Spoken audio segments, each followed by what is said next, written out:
I'm not standing here today and saying it was a bad decision to release Megrahi because I'm here. I said this a year ago at the time, that it was a bad decision, it shouldn't have been made. The British government as well should have been clear that it was a bad decision rather than going along with it. I took that very clear view. This was the biggest mass murderer in British history, and there was no business in letting him out of prison. In terms of an inquiry, there has been an inquiry by the Scottish Parliament into the way the decision was made. The British government, the last British government, released a whole heap of information about this decision.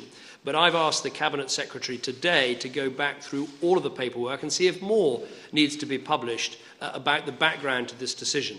But in terms of an inquiry, I'm not currently minded that we need to have a UK-based inquiry on this, partly for this reason.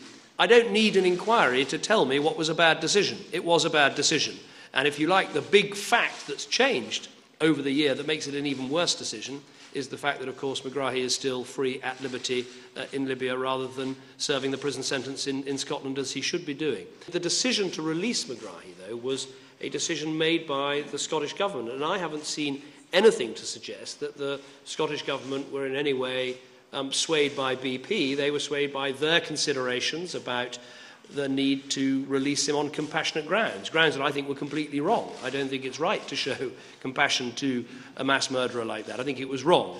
But it's a matter for BP to answer what activities they undertook. But the Scottish government made its decision and has explained its decision on many occasions, and I'm sure will explain it again.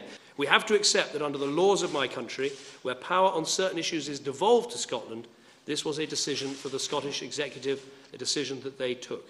I know that Senator Kerry's committee is looking into these issues. My government will engage constructively with those hearings, and indeed my Foreign Secretary has already set out the government's position.